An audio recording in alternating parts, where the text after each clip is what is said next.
Tell us you're a Nigerian without saying a word.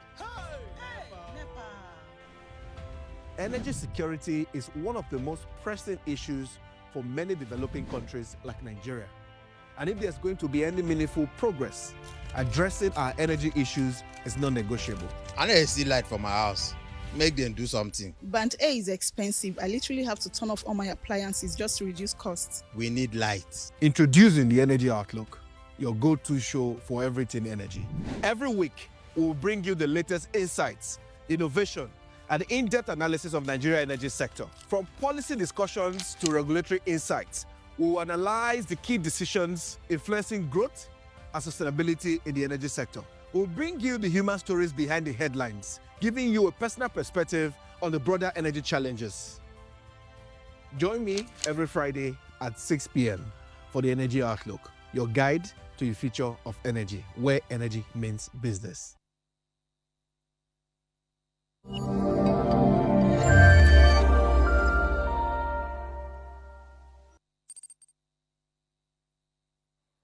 Welcome to another exciting episode, and this is the Energy Outlook Live from Lagos, Nigeria.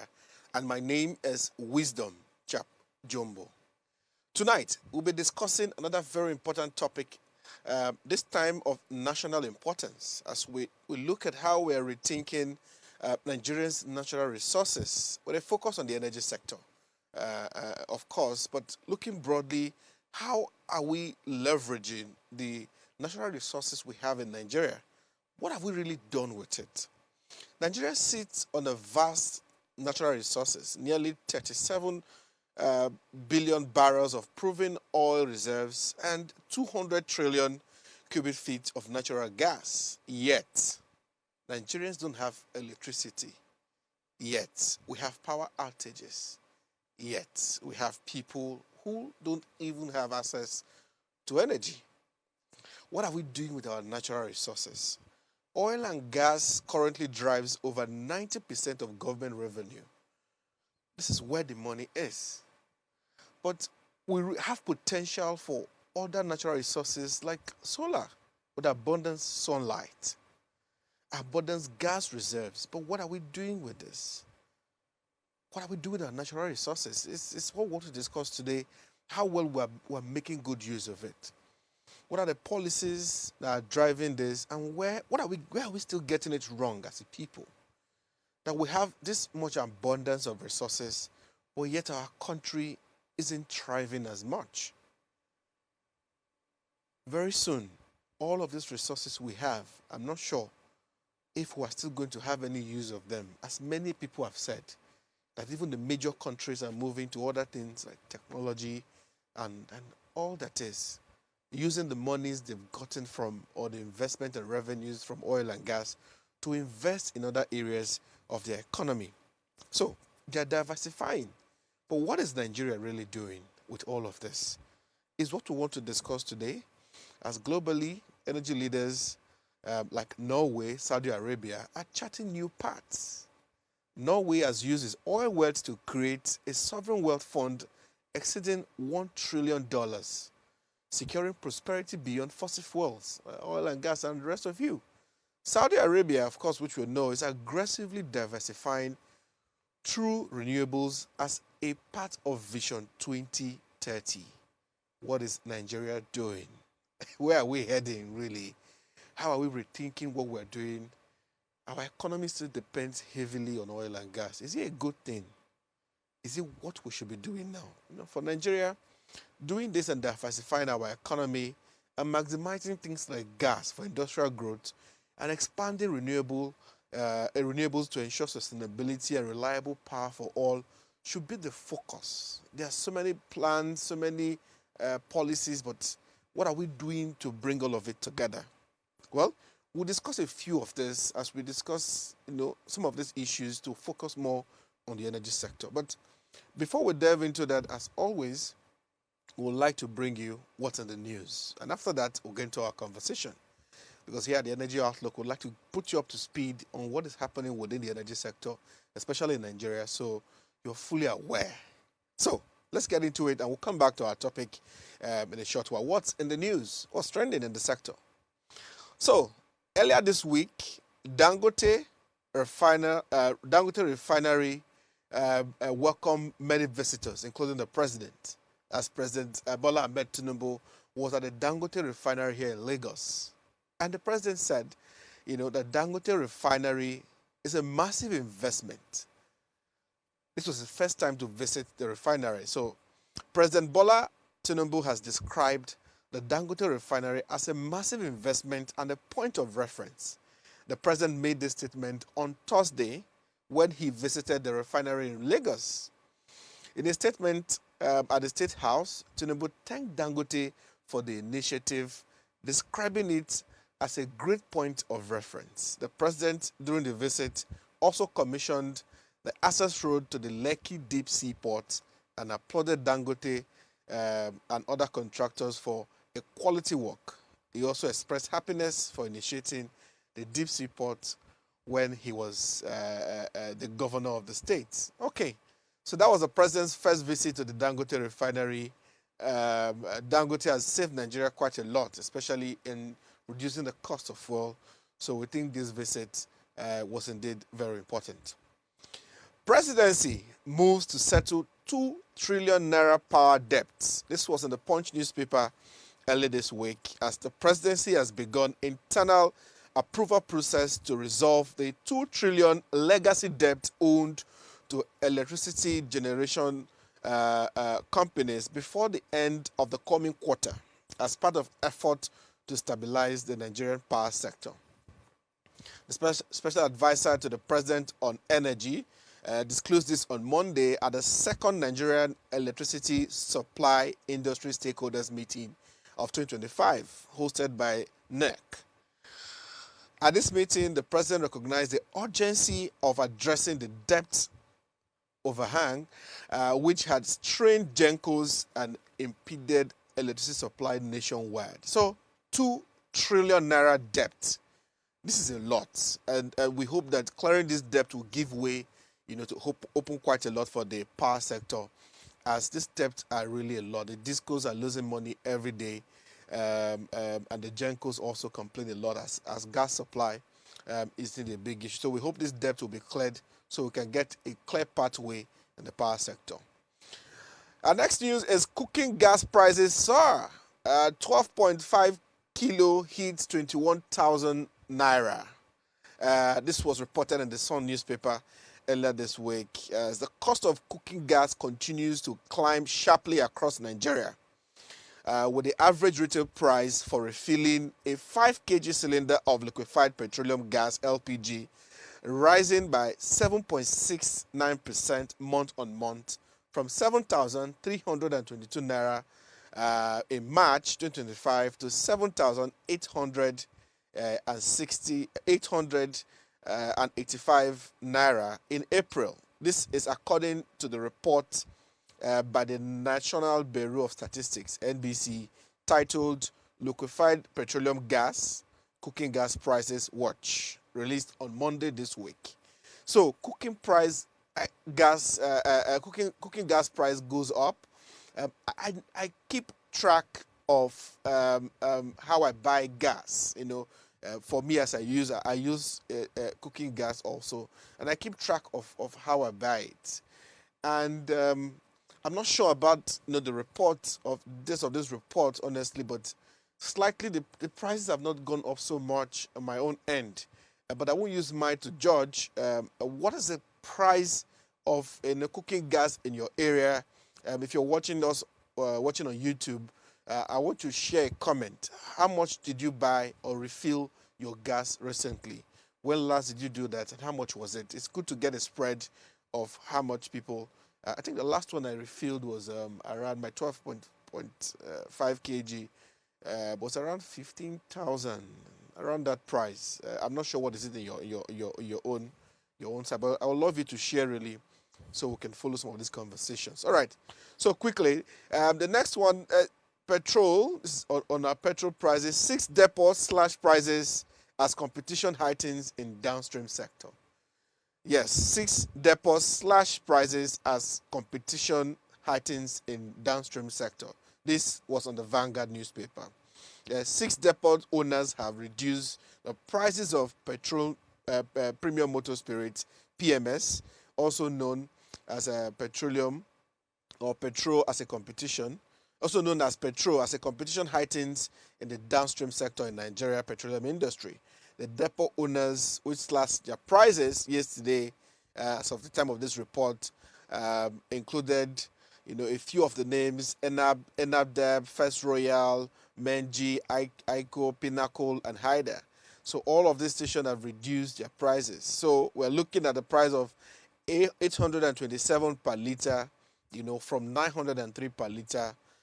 These are some of the prices we're looking at has been reduced. We hope that the competition continues to go down, reduce the price, as it helps all of us as citizens.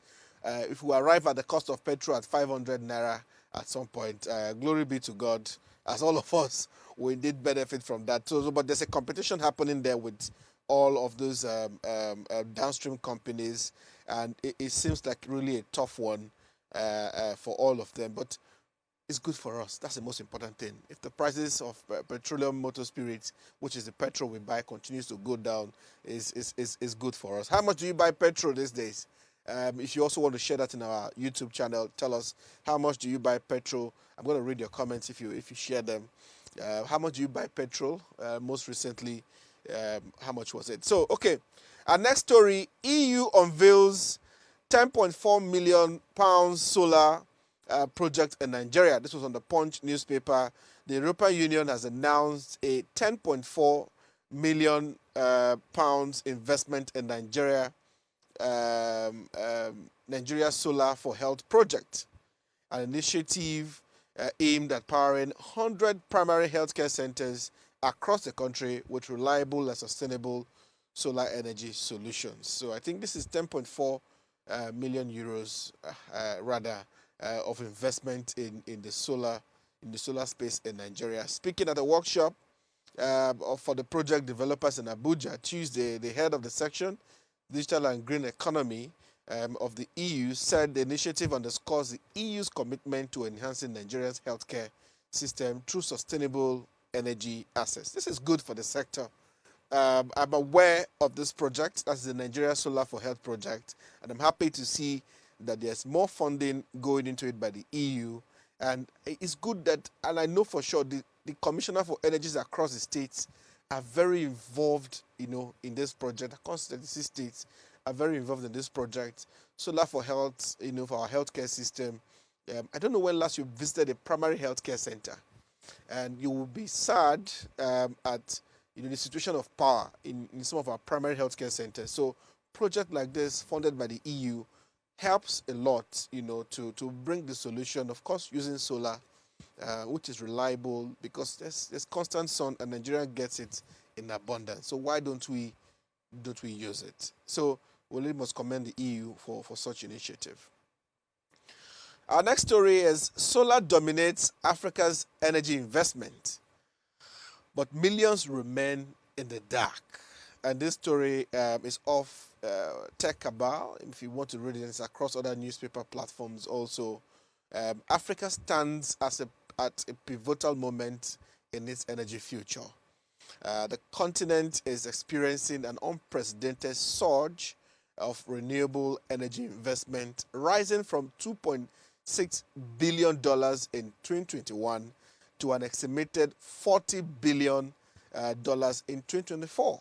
Yet, Africa renewable energy investment represents under 3% of global clean energy flows, despite housing 19 to 20% of the world's population and immense renewable potential.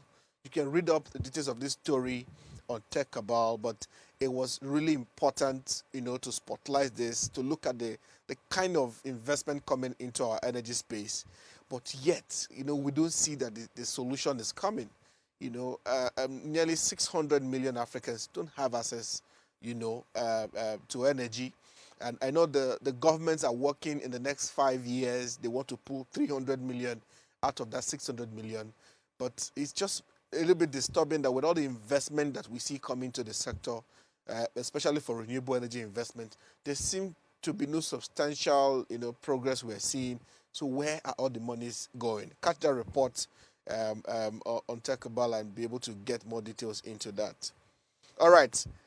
The Nigerian Electricity Regulatory Commission, our next story, stops multiple board membership by directors in the power sector.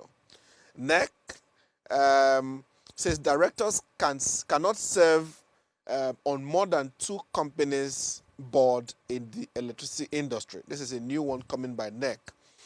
In its Code of Corporate Governance report released on May 30th, the Nigeria Electricity Regulatory Commission warned against multiple directorship. An individual shall not, concurrently serve as a director on more than 2 companies within the power sector, the report has said. Now, the commission mandated individuals who are currently directors in more than 2 companies within the sector to inform the board through the chairman of any potential appointment to other boards. NEC said each director is expected to avoid any conflict of interest, whether arising directly or indirectly through affiliations with other entities. I think what NEC is trying to achieve here is to set a proper governance structure for the sector, which I think has become very important because, according to the Nigeria Electricity Act, there will also be subcos in different states, as the states have now taken charge to generate, transmit electricity in their different states and make their own policies.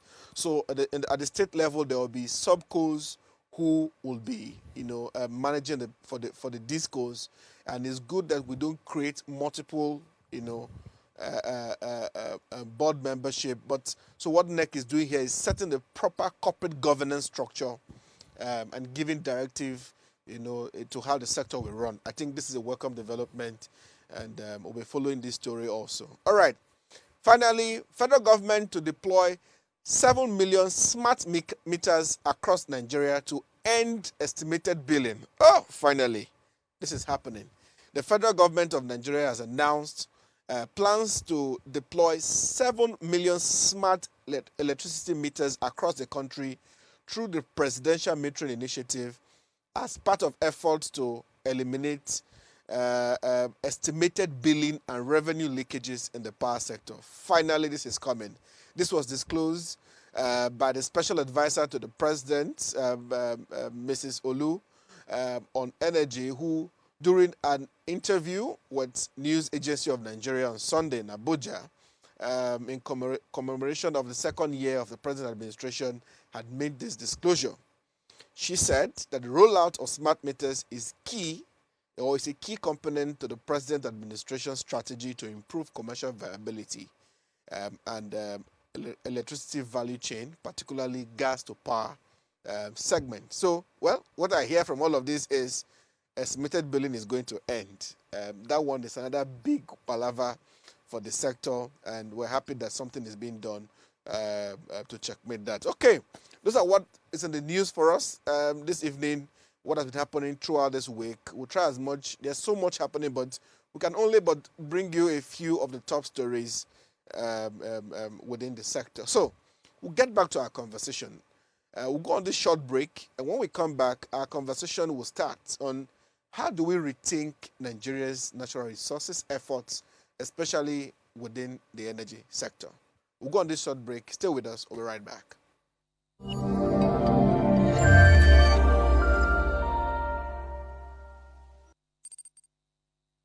Life is made up of moments, some that fill us with joy, others that test our strength. Welcome to Heartlines. This is our space to explore the highs and lows of human connection, the love, the heartbreak, and resilience that shapes our life.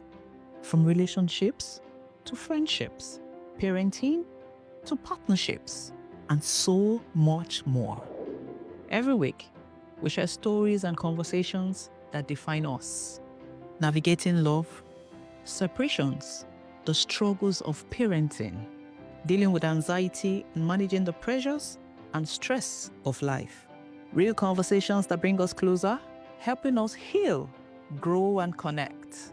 So join me Mondays through Fridays at 10 p.m. for Heartlines, the show where we connect hearts, have real conversations with real people, one story at a time.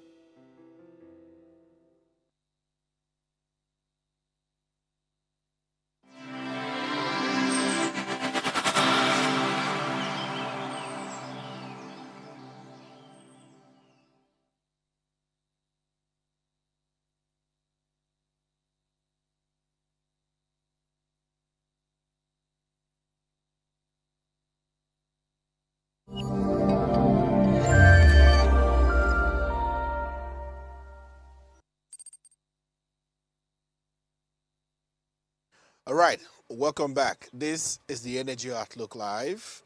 Okay, so today we are discussing, as I said before, rethinking Nigeria's natural resources with focus on the energy sector. What are we not doing, and what do we need to do differently? What is the future? Where should investment go? How are we rethinking all of these ideas around our natural resources?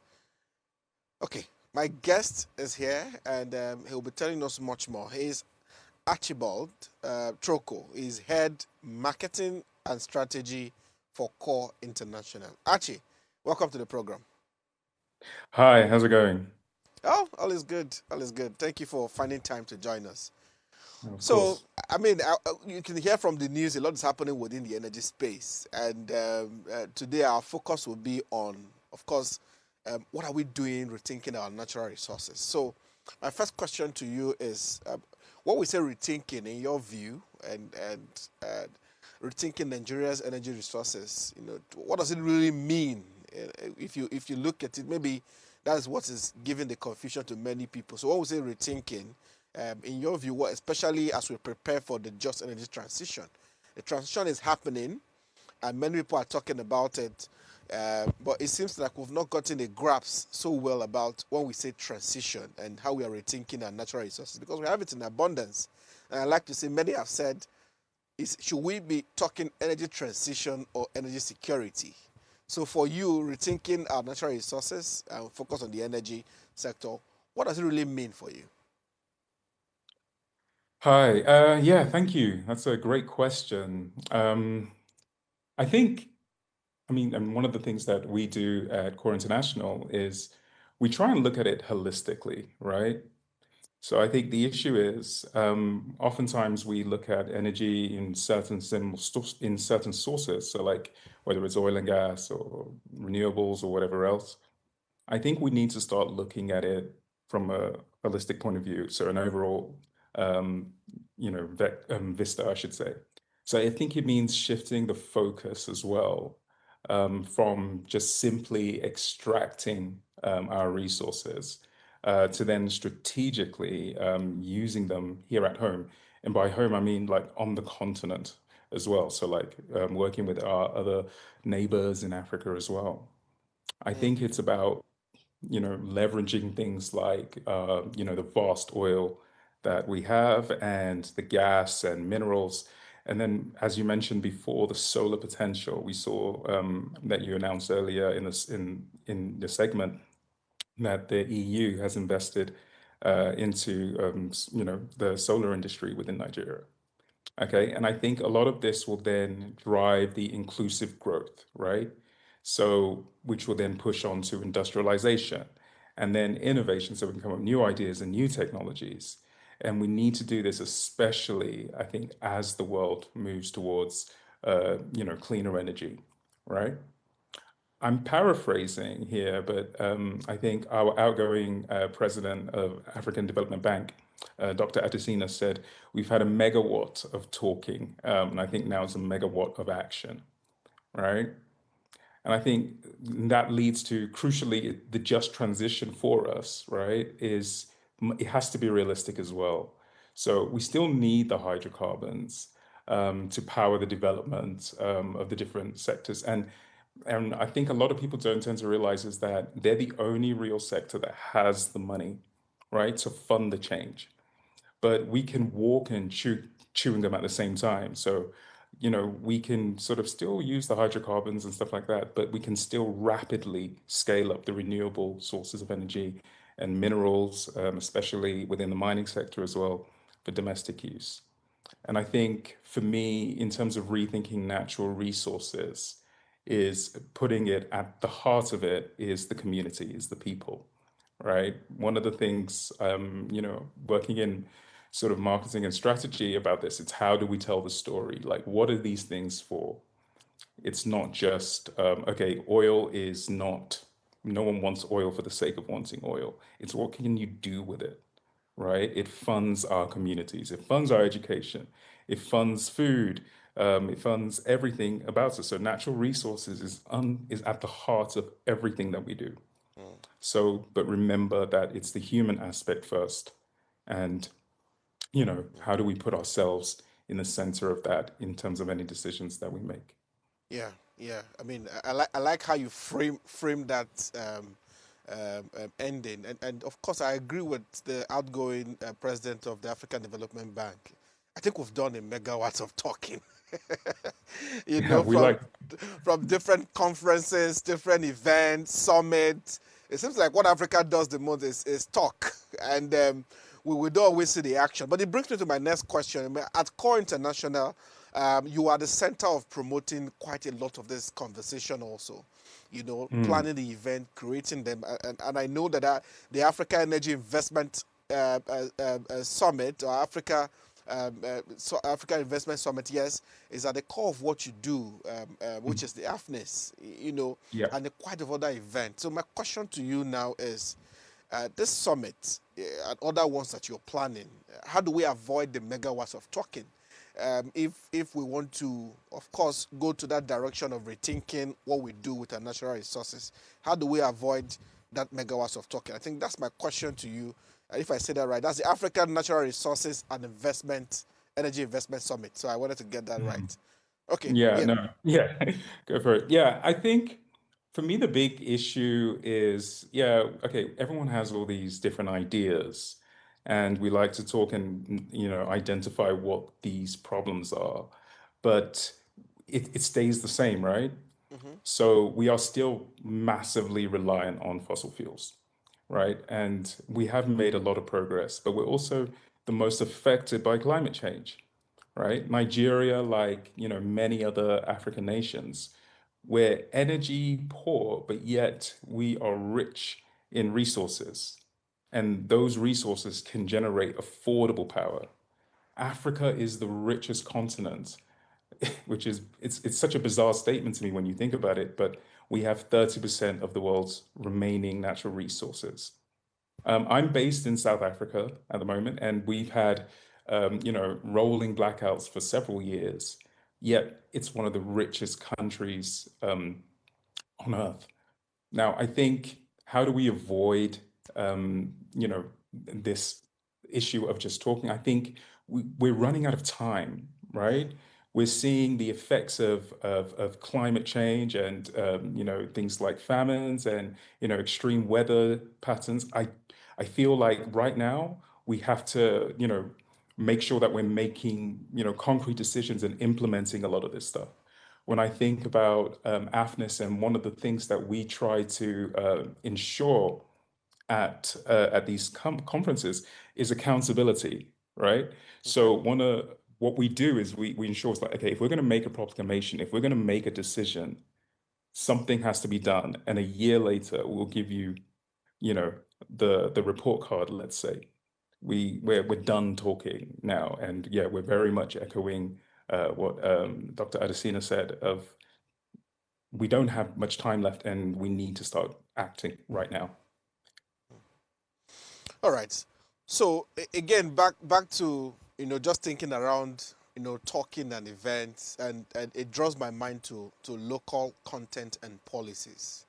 How Hmm. are we localizing enough of these conversations to ensure that we're including local ideas? So I know AFNIS will happen in July 15th to 17th, and you are looking at the areas of local content, and I think your team, if I get it right, is harnessing local content for sustainable development. Hmm. Again, there's a whole lot of talking around here.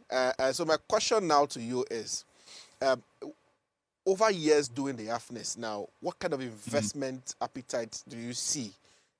Are people coming to talk, real talk of where they want the money to go as we rethink how we're using our natural resources, and especially as we're looking towards sustainability? There's one part to look at the resources, another part is looking at Mhm. sustainability. So, what kind of investor appetite, or investor interest do you see for the energy sector at some of these events, and what are you thinking will be happening in July when you have the next AFNIS event for 2025? Yeah, it's a great question. You know, what one, especially since, because I guess we started just after COVID in terms of doing the summits.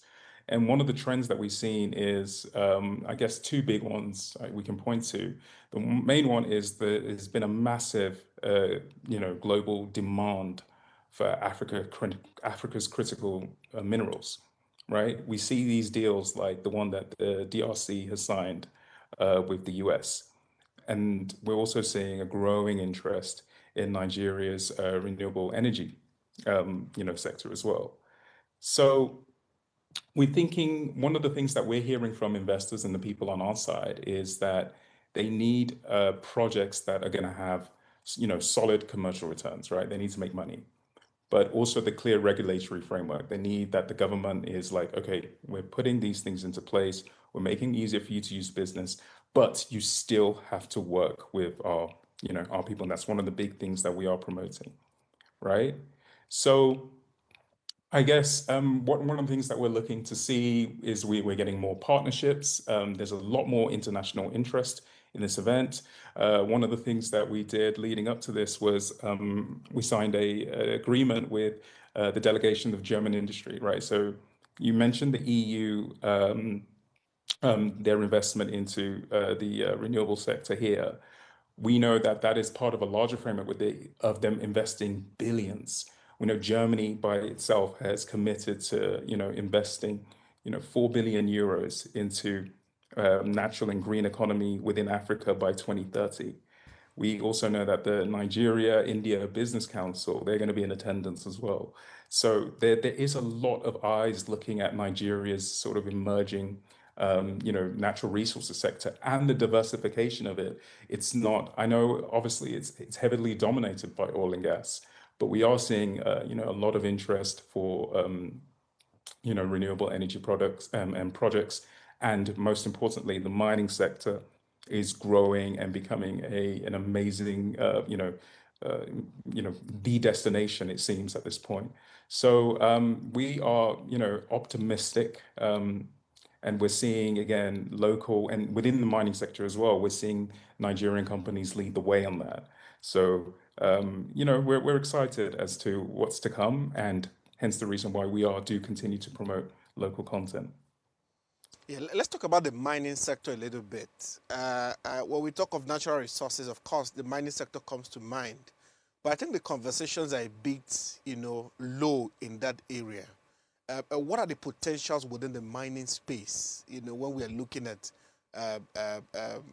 natural resources that we need to get from it, especially how we are rethinking the use of it, that we may not be considering, I mean, as a people, looking at Nigeria as a context first before we look at broadly Africa, since you are also, from South Africa, what are we missing, especially in the mining whole conversation of all of this? I don't know. That's quite an interesting point because I would say out of a lot of the African states at the moment, Nigeria has actually one of the most, exciting new mining sector. I think there has been a lot of lessons learned from the oil and gas sector. I think, the was it the Continent Development Board they've put in certain frameworks. I think the current minister is doing some incredible work in terms of how he's incentivizing people to develop the sector. I think the fact that there are so many minerals and all of these minerals are so key and critical to the energy transition, things like lithium, tin, niobium, those ones that highlights the strategic importance of Nigeria at the moment and how we can exploit those to really drive growth within that sector at the moment as well. So I think Nigeria is on the right track, especially in terms of the mining sector. I think there's some, you know, so I mean, you guys can look at how the budget's been allocated for SMDF and some of these other organizations, the amount of applications for licensing, how much revenue is being generated. So I think, and even things like them putting together new frameworks to help to support artisanal miners as well. So I think they're trying to find ways to sustainably do it, because when you do these large scale changes or whatever else, someone's always going to left behind. I remember one of the big things in the UK years ago in the 80s is that when they switched from coal miners, these so many of these communities lost their livelihoods. So I think it's imperative to, again, to keep people at the center of this and to do it in stages. And then as we get more information, as we learn and adapt, that feeds the next generation of, policy changes. And again, see what the world's doing, where's the interest, developing those things as well. Mm. So I think Nigeria is in a good place right now. All right, all right, interesting. One thing I want to do this year, it's a task I've given myself, is to keep track of all the talking at the many conferences and events, because I feel like we need to move to action. And so here at the Energy Outlook, we want to track these conversations, and so that we can also see if the actions are coming through. So what you said last year, what you are telling us this year again at the event, what has changed? Where are the actionable, things we can track? So personally, I'm keeping track of some of these conversations. Now, I know at the AFNES summit that's happening in July, which is what Core International is promoting now, you are heavy with many ministers attending, government officials attending the event. And I'm very skeptical when I see a lot of government people at the event now. Are they just coming to show? Are they just coming to, or there's something they're really speaking up? So what I want to ask you is, over the years, what have you seen with the presence of government officials at many of these conferences, especially at AFNES, and what has been the effect really at the end of the day? Do you see action? In Nigeria, absolutely. I'll give you a couple of examples, moving forward. But one thing I think people need to remember is that the government is a representative of us as a society, and they manage the resources of the nation. You cannot do anything, both with the private sector and the public sector, unless they work together. The fact that we've now getting, I think initially we had like 5 or 6 different ministries wanting to work together. We're now up to about 12 in 4 years. So I think they see the benefit of this collaboration. I think these ministers and these new departments, especially under the new administration, is seeing, okay, where can we get some of these quick wins? Right, we see there's this rising trend, there's a demand for these resources, but the industrialization that's coming alongside it, I think they see the value in the cross-sectoral work and collaboration. Okay, there's things that we can learn from the oil and gas industry that we can use within renewables, right? So, and then even things like funding, there's access to the funders of these things. When you bring all these people together, something is bound to happen, right? The conversations naturally happen. I mean, there are networking events. And I know you say you are skeptical because, within Africa, there is often the I don't know how to say this, but I guess that government doesn't actually work for us. But I beg to differ. When we've met and dealt with the governments of Sierra Leone, of other nations within the Africa Mineral Strategy Group, so whether it's Malawi and especially Nigeria as well, and the ministers there have been incredibly welcoming, and they've wanted to get something done. They wanted results. It actually helps their re-election. It helps their chances if they can deliver something. So one of the things that we know, that we are on borrowed time if we don't, deliver something. So we bring as many of the high-profile guests, international, but then also local and domestic, our partners, within our neighboring states, to come together and start talking. We make a bunch of bold claims. I promise you, these are some bold claims. but so far we've been able to back them up. So our ambition's getting bigger.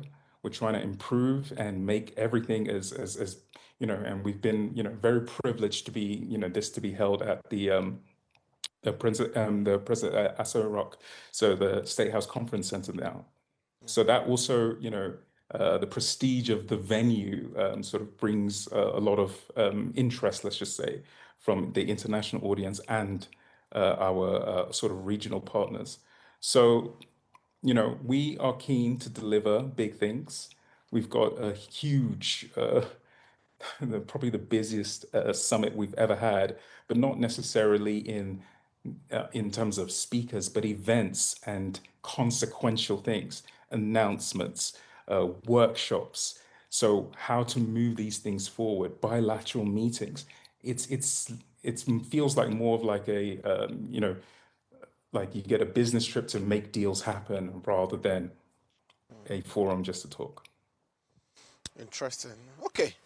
All right, we'll go on a quick break. And when we come back, I would like to ask Archie a few more questions around the power sector and the energy transition focused on renewables and all of that. What are the key conversations we need to be having now, especially when we put together any form of event or gathering of leaders again? Where should those focus be when it comes to power and the energy transition? Because I feel that is indeed critical. But we'll go on a quick short break.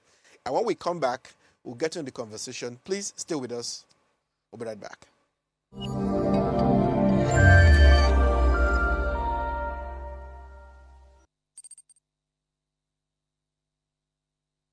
Life is made up of moments, some that fill us with joy, others that test our strength. Welcome to Heartlights. This is our space to explore the highs and lows of human connection, the love, the heartbreak, and resilience that shapes our life. From relationships to friendships, parenting to partnerships, and so much more.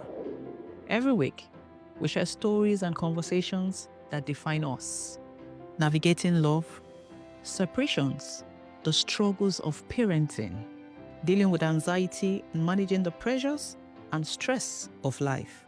Real conversations that bring us closer, helping us heal, grow, and connect. So join me Mondays through Fridays at 10 p.m. for Heartlines, the show where we'll connect hearts, have real conversations with real people, one story at a time.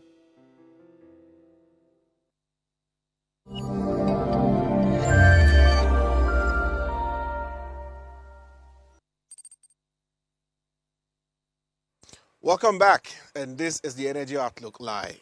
So we've been discussing rethinking our natural resources and what should we be doing next as things are changing. Where should the focus be? I'm talking to Archie, who has been speaking to me on a few of his thoughts on this topic. He's head of marketing and strategy at Core International. For those of you who don't know, Core International, I've been promoting quite a lot of this energy and extractive industry conversation, leveraging a lot of resources they have across Nigeria and the UK. So that's why I've put Archie on the spot with a lot of my questions, indeed, so we reduce the megawatts of talking, like he said.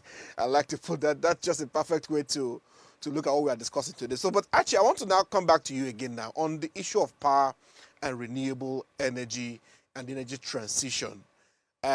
What are the key things we should be discussing now when we put leaders in the room to talk about energy, and energy transition and power itself? In one of the news I read, Nigeria is still in the dark in many areas because we have not been able to resolve the issue of power. I don't know what the situation is in South Africa at this time now, but even though we have slightly improved in Nigeria, there's still so much that we need to do as 80 million Nigerians still don't have access to energy, and it's a big problem from our healthcare to everything that that powers our economy. So when we put leaders in the room, as we're going to do at AFNIS now, what are the key things we should be discussing? And maybe you want to speak from that point of what have you put in that agenda for AFNIS that you'll be discussing?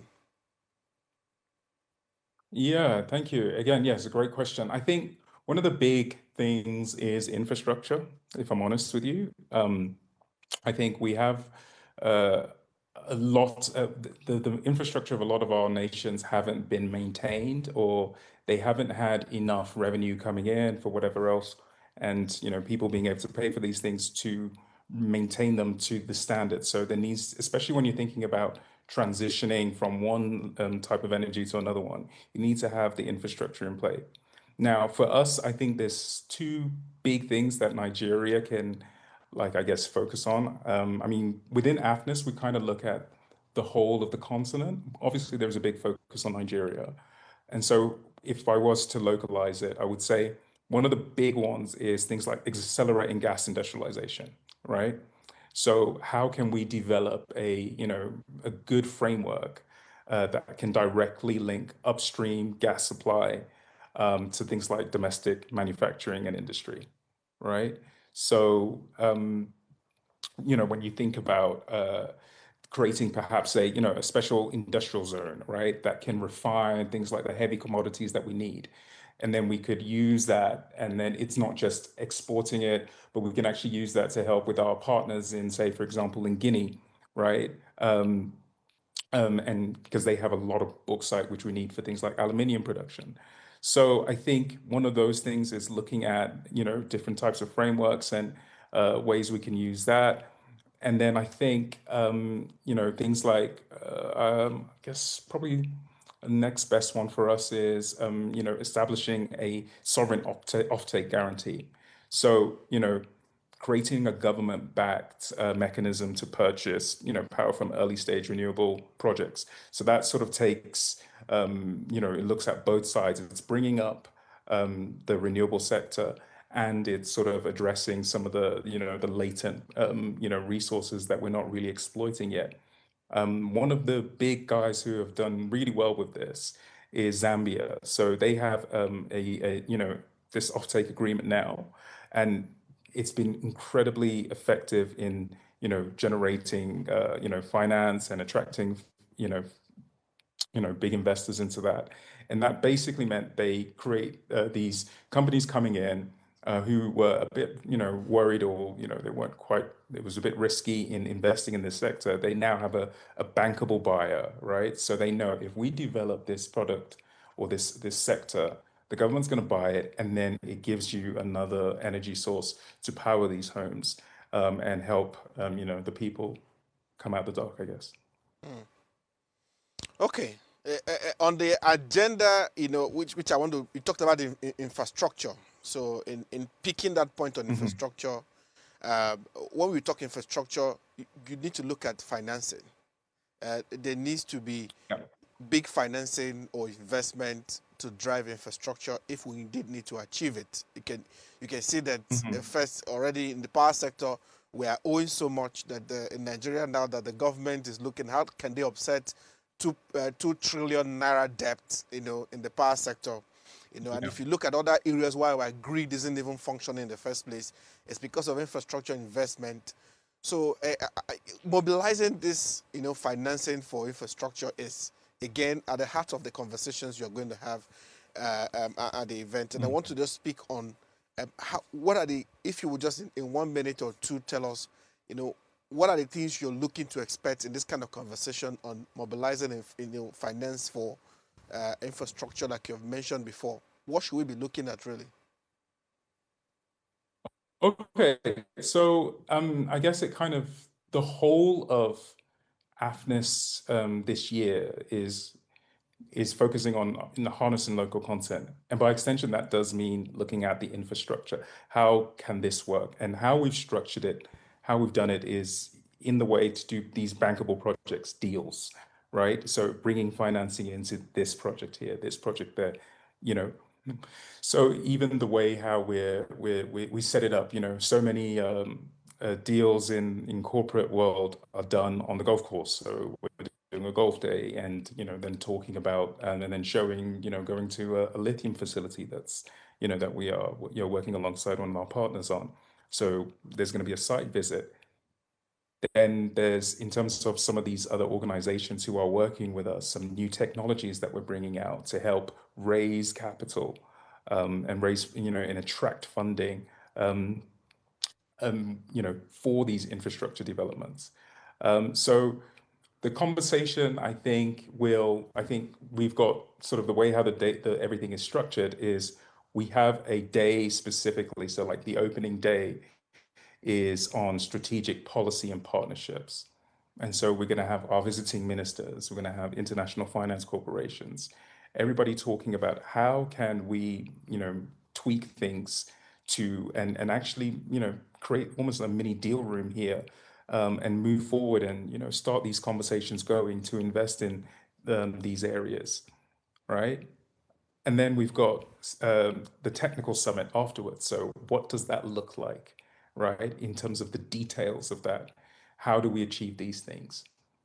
And then it's like at the end of the summit, we sort of, because of these different workshops and the way how things have been done, we then set the commitments and say, okay, we revisit what we discussed at the ministerial retreat and CEO retreat that we're having on, the day before the event. We look at some of the commitments that we made last year and what the outcomes of those have been. So everything is about, progress and making things happen. And whether it's getting people to talk together, like, in a scrummage, in a round table, on the golf course, bilateral meetings, it has to be progressing to an end, right? And that's what we're looking to do, and that's what we're expecting this year. Interesting. Okay. I mean, it's a fine place to live it. I'm going to be at AFNIS myself this year. And like I said before, for me, it's something personal to be able to track some of these conversations and be able to ensure that we're not just talking and we're acting. And the Energy Outlook will be monitoring, how we are saying these things and how we are putting action to it.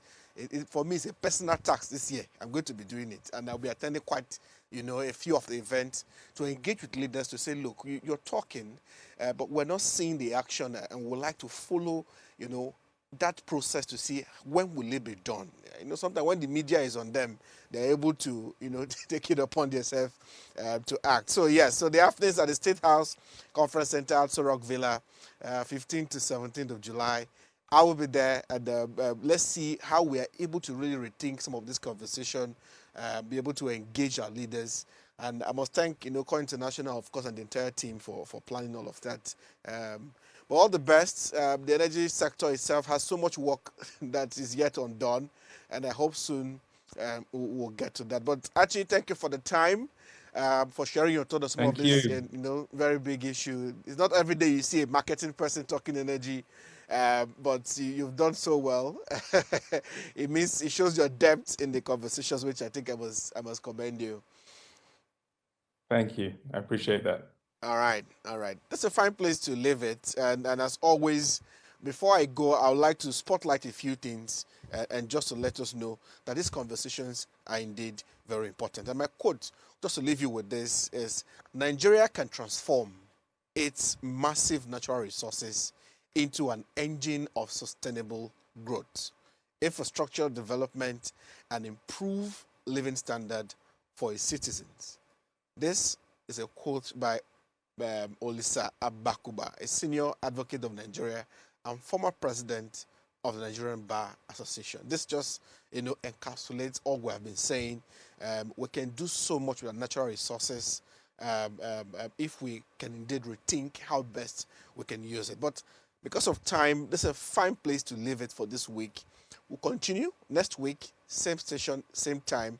And in case you have missed our previous episode, you can catch it on our YouTube channel at Official Upgrade TV. And make sure you hit the subscribe button. Many of you have been doing so, and I think I must appreciate you. Also, I see a comment from someone watching on YouTube just before we go. I said I promised I was going to read it, and I think I should before I leave. So, Usoro said she buys, her gas 16,000 something, if I'm not mistaken, 16,500. That was her last time she bought her own cooking gas. This is off the news we mentioned earlier. Usoro Ndongi sent. She bought her gas 16,000. Yes, 16,500 last week. Okay.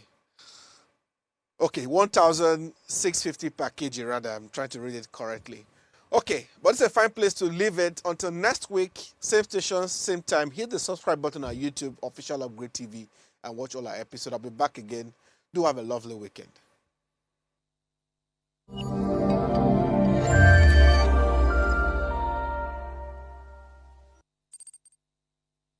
Tell us you're a Nigerian without saying a word. Energy security is one of the most pressing issues for many developing countries like Nigeria. And if there's going to be any meaningful progress, addressing our energy issues is non-negotiable. I need to see light for my house. Make them do something. Band A is expensive. I literally have to turn off all my appliances just to reduce costs. We need light. Introducing the Energy Outlook, your go-to show for everything energy. Every week, we'll bring you the latest insights, innovation, and in-depth analysis of Nigeria's energy sector. From policy discussions to regulatory insights, we'll analyze the key decisions influencing growth and sustainability in the energy sector. We'll bring you the human stories behind the headlines, giving you a personal perspective on the broader energy challenges. Join me every Friday at 6 p.m. for the Energy Outlook, your guide to the future of energy, where energy means business.